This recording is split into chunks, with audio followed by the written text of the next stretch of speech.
This is Global Chess Championship 2023. After defeating Vichy Anand, tying up with Jan-Christoph Duda, and MVL, Magnus Carlsen's chess prowess seems to have reached new heights, making even the most complex positions look like child's play. It's as if the chess gods themselves are guiding his hand, granting him a touch of magic that sets him apart from the rest.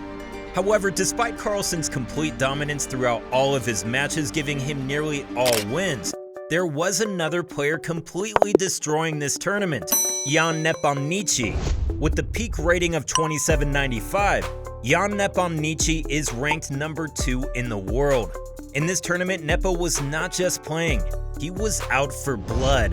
And next up, he's facing Magnus Carlsen. Now, Nepomniachtchi is a complete super talent. This isn't new to Magnus, as Magnus is the super talent. Magnus had already achieved the unimaginable, defeating none other than legendary Anatoly Karpov at the incredible age of 13. As the players take their seats across from each other, the tension in the air rises, and the stage is set for an epic battle to begin. There goes Magnus Carlsen, the chess wizard, reaching for his trusty water bottle like his secret elixir of victory.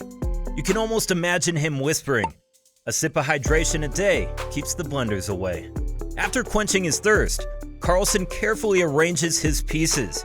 I bet he's secretly whispering to them, "Listen up, my little wooden warriors, it's showtime." Nepo starts with the king's pawn opening, and Magnus replies with the Sicilian defense. Upon the first moves being played, the game transforms into the Alapin variation of Sicilian defense. Magnus develops both his knights, and Nepo set up an attack with his knight and the bishop. Nepo jumps in with his knight to g5, opting fried liver attack, which Magnus counters by sliding his pawn to d5, blocking the attack. We saw an exchange here, and Nepo has an option here to sacrifice the knight on f3 and play aggressively. But you can't challenge Magnus Carlsen, the Mozart of chess, like that. So he goes for pawn to d4, offering Magnus a free pawn, which Magnus instantly goes for.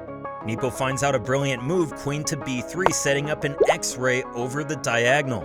Magnus defends it with his bishop. Nepo captures the bishop with his knight, allowing Magnus to take it back with his pawn. This allowed Nepo to gobble up the pawn on b7, which affected Black's position drastically. Oh boy, it's not looking good for Carlsen at all. His position seems to have taken a vacation to Chaos Land, and his face is like a roller coaster of emotions. Nepo castled his king to safety, and in the midst of that nail-biting situation, Magnus Carlsen decides to spice things up and throws a daring offer, a queen trade. Nepo rejected the trade, which was actually a mistake because this allows Magnus to castle kingside. After a couple of moves, the tension in the room rises once more. Magnus decides to make a bold move and captures the knight on c3. Instead of capturing back with his knight, Nepo goes for queen trade on d7, eventually taking back the knight with his pawn. After a few moves, just when we thought the waters had settled, Nepo offers a rook trade. Magnus goes for it. Every piece Nepo trades will give our chess robot more advantage because we all agree that Lord Magnus Carlsen is an endgame god. A few moves later, Nepo traded off his knight for the bishop, and each of them has one rook and one bishop on the board now. Nepo slides his rook to a7, allowing Magnus to take the pawn on h2. In turn, Nepo takes the pawn on a5 with his rook. Magnus starts pushing his pawn, and after a pawn exchange on h4, Magnus was able to create a pass pawn. Nepo finds a brilliant move to block this pawn by giving a check with his rook and then moving his rook to h7.